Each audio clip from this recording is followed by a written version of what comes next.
Si vous êtes en très mauvais termes avec votre voisin et que vous ne pouvez pas justement faire valoir vos droits sur ce territoire, comment voulez-vous négocier? Comment voulez-vous donner des autorisations d'exploitation de quoi que ce soit?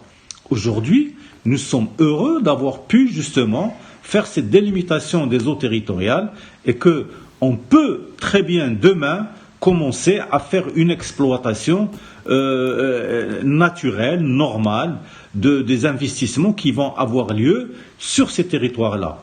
Parce qu'on ne peut pas parler de dire je vais faire telle industrie, telle activité sur ce territoire alors que vous n'êtes même pas sûr que ce territoire vous appartient. Et le Maroc, il fallait qu'il le fasse, et aujourd'hui c'est fait, et c'est tant mieux pour nous, tant mieux pour nos prochains, et tous les pays qui vont vouloir aller sur cette dynamique-là, et ils sont nombreux. Vous avez dit qu'on a quelque chose comme 16 consulats, c'est extraordinaire, c'est une force de frappe extraordinaire dont le Maroc s'est doté.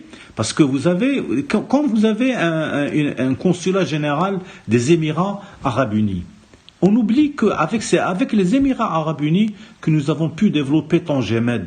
C'est avec eux qu'on a pris justement toutes les solutions qui nous ont permis d'aller de l'avant et de dire voilà, nous sommes c'est-à-dire nous sommes sur une approche différente qui s'intéresse au pays d'ancrage du port et de ce qui est dans l'arrière-pays du port et comment on peut le développer, comment justement on peut atteindre une dimension internationale en matière maritime.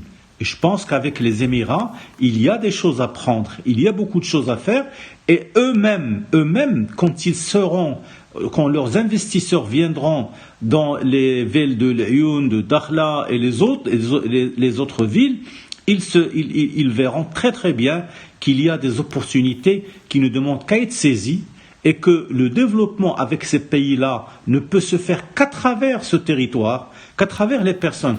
Parce que les Sahraouis de ces territoires-là, les Marocains de ces territoires, sont des Marocains qui sont entreprenants.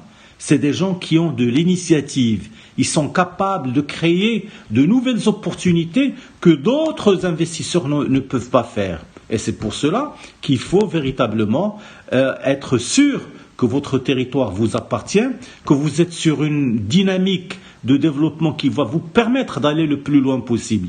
Et aujourd'hui, avec les Espagnols, le problème n'est pas du tout posé.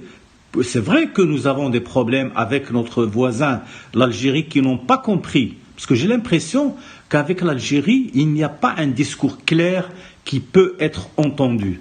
Ces gens sont complètement obnubilés par leur volonté de nuire au Maroc et de casser justement tout ce qui peut être considéré comme étant le développement d'un pays qui s'appelle le Maroc à côté. Mais malheureusement, nous sommes dans cette situation-là et le territoire du Sahara marocain est un territoire qui va aller de l'avant, qui va pouvoir se développer, qui va pouvoir justement réussir beaucoup de prouesses que d'autres territoires n'ont pas pu faire. Et cette prouesse, elle est invitée à travers la dynamique de la frontière maritime.